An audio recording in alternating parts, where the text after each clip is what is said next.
నమస్తే మేడం. నమస్తే మేడం, ప్రెగ్నెన్సీలో చాలా మందికి గ్యాస్ట్రిక్ ప్రాబ్లమ్స్ వస్తుంటాయి. అలాంటి వారి పరిస్థితి ఏంటి మేడం? ఎలా జాగ్రత్త తీసుకోవాలి? పాపం చాలా ఇబ్బంది పడతారండి ప్రెగ్నెంట్ లేడీస్. కొంతమందిలో అయితే అసలు అరుగుదల అనేది చాలా తగ్గిపోతుంది, ఉండదు.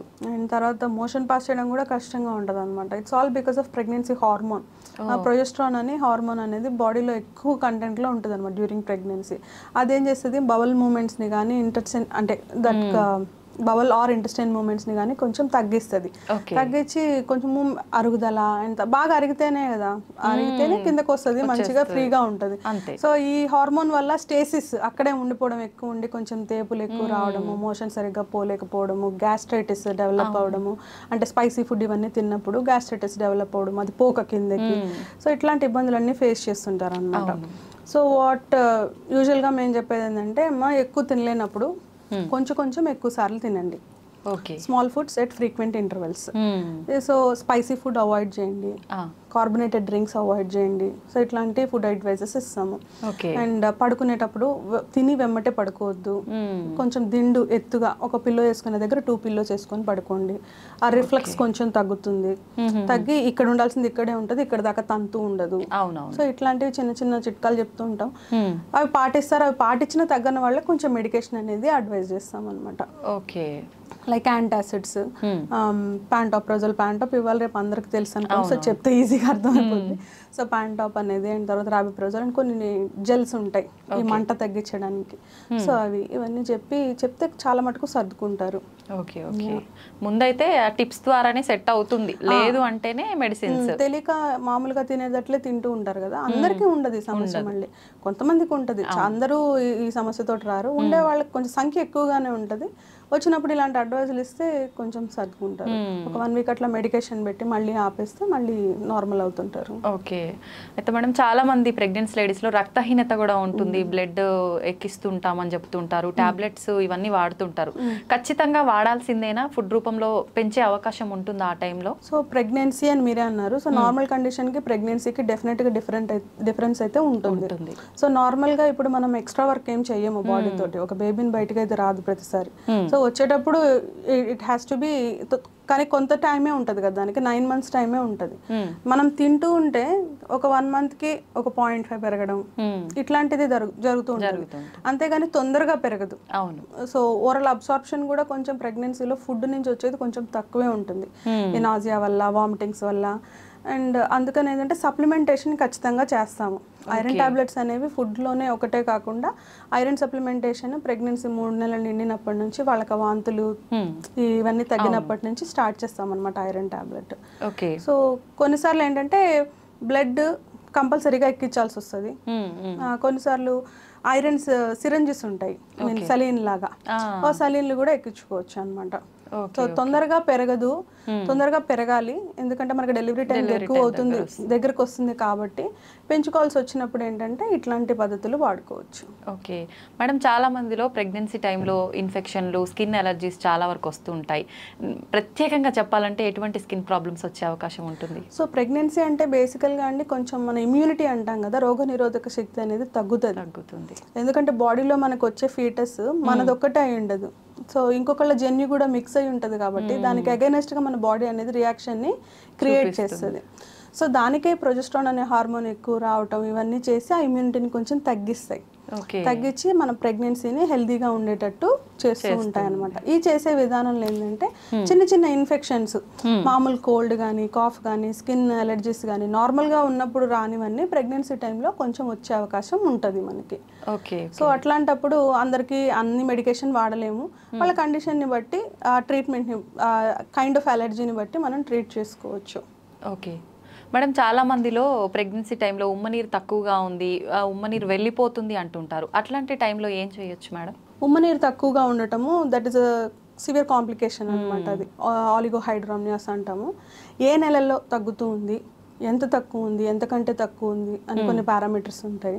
సో అంతకంటే తక్కువ ఉన్నప్పుడు నెక్స్ట్ ఏం స్టెప్ తీసుకోవాలి. ఇట్లా ఎక్కువసార్లు ఏంటంటే బీపీ ఉన్నప్పుడు, డయాబెటీస్ ఉన్నప్పుడు ఇట్లాంటివి ఇబ్బందులు ఉంటాయన్నమాట ప్రెగ్నెన్సీలో. కొంచెం ఉమ్మనీరు తక్కువ ఉండటం, తొందరగా డెలివరీ చేయాల్సిన అవసరం రావడం, ఇట్లాంటివి పడుతుంటాయి.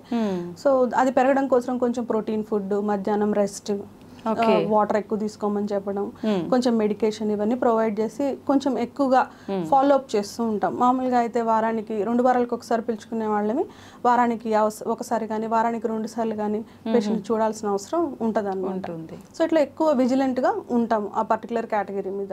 ఓకే, అయితే ఇవి టిప్స్ అన్ని పాటిస్తే సరిపోతుందా, లేదంటే సెలైన్స్ కూడా పెడుతుంటారు కదా ఒకసారి, అది ఎట్లాంటి పరిస్థితుల్లో? సో అది కూడా సేమ్, ఇట్లా పెరిగితే బాగుంటుంది. ఇంకా మనకి డెలివరీకి ఇంకా దగ్గరలో లేము, కొంచెం దూరంలో ఉన్నాము, ఇంకో 6-7 వారాలు కొంచెం పుష్ చేస్తే బాగుంటుంది అనుకున్న టైంలో మనం ఇవన్నీ ట్రై చేయొచ్చు. Okay okay. సో ఏమీ చుక్క కూడా లేనప్పుడు అది ఖచ్చితంగా ఎట్లయినా మనం దాన్ని టర్మినేట్ చేయాల్సి వస్తుంది. సో బాగా తగ్గుతుంది అని అనుకుంటే ఎందుకు తగ్గుతుంది, బీపీనా, డయాబెటీసా, ఇవేం లేకపోతే వేరే కారణాలు బేబీలో ఏమన్నా ఉన్నాయా, ఇట్లా కూడా ఉండొచ్చు. కానీ యాజ్ ఐ సెడ్ టిఫా అనేది మనకు వచ్చింది కాబట్టి ఇట్లాంటి మాల్ఫర్మేషన్స్ అన్ని మనం ముందే చూసుకొని బాలేని బేబీని టర్మినేట్ చేసుకుంటున్నాము. కొన్నిసార్లు ఏంటంటే ఇట్లాంటి సిచ్యువేషన్స్ లో కూడా అవుతూ ఉంటది. ఉమ్మనీరు పోవడం అంటే ఇన్ఫెక్షన్ వెజనల్ ఇన్ఫెక్షన్స్ వల్ల కానీ యూరినరీ ట్రాక్ట్ ఇన్ఫెక్షన్స్ వల్ల కానీ, చెప్పా కదా ఇమ్యూనిటీ తగ్గుతుంది.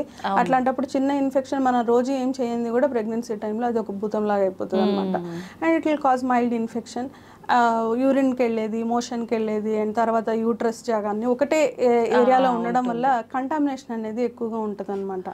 సో కంటామినేట్ అయినప్పుడు ఏమవుతుంది, అండ్ తర్వాత యూట్రస్ లోపలికి సర్విక్స్ లోపలికి వెళ్ళడం, ఉమ్మనీరు దగ్గరికి వెళ్ళడం, అక్కడ ఇన్ఫెక్షన్ క్రియేట్ చేయడం, ఆ ఇన్ఫెక్షన్ వల్ల అవి పగిలి నీళ్లు బయటికి రావడం.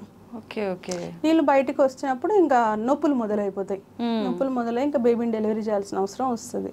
సో అందుకని ఇన్ఫెక్షన్స్ అవి రాకుండా జాగ్రత్తగా ఉండడం అనేది అవసరం. అట్లాంటి టైంలో అంటే నార్మల్ డెలివరీ అయ్యే అవకాశం ఉంటుంది? డెఫినెట్ గా ఉంటుందండి.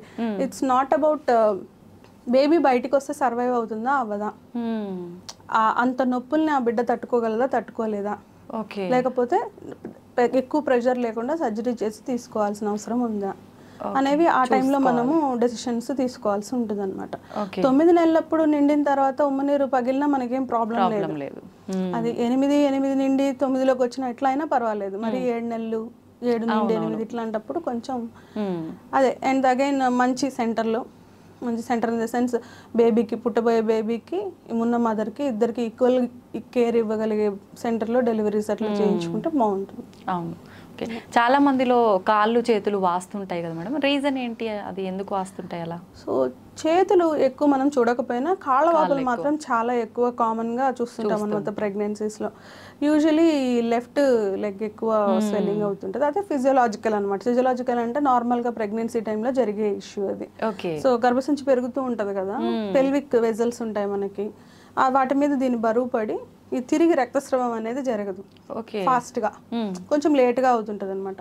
అందుకని అక్కడ నీళ్ళు అనేది కొంచెం నిలబడిపోయి మనకి వాపు అనేది ఉంటుంది. మళ్ళీ పడుకుంటే తగ్గిపోతుంది. కొంచెం రెస్ట్ మోడ్ లో ఉన్నప్పుడు కాళ్ళు ఎలివేట్ చేసుకున్నా లేకపోతే కాసేపు పడుకున్నా తగ్గిపోతుంది. So that is physiological. దాని గురించి మనం ప్రాబ్లం అనుకోవాల్సిన అవసరం లేదు. 2 కాళ్ళకి ఉండి ఎంత రెస్ట్ తీసుకున్నా తగ్గక ఈ తలనొప్పి, వాంతులు ఇవన్నీ ఉండి బీపీ వచ్చేలాగా ఏమన్నా ఉందా, అట్లాంటి టైమ్స్ లో మనం జాగ్రత్తగా ఉండాలి. కిడ్నీ ఫెయిల్యూర్స్ ఇట్లాంటివి ఉన్నా కూడా వాపులు అనేవి ఉంటుంటాయి అనమాట. సో యూజువలీ డ్యూరింగ్ ప్రెగ్నెన్సీ అంటే బీపీ వల్ల ఎక్కువ ఈ జరిగే కాంప్లికేషన్స్ వల్ల వచ్చే కాంప్లికేషన్లో ఒకటి స్వెల్లింగ్ ఒకటి. ఓకే, అది పెద్ద ప్రమాదం అయితే ఏం కాదు. మనకు 2 కాళ్ళు వాపులు ఉండి ఇప్పుడు మీరు చెప్పినవన్నీ ఉన్నప్పుడు మాత్రమే దాని మనం ఆలోచించాలి.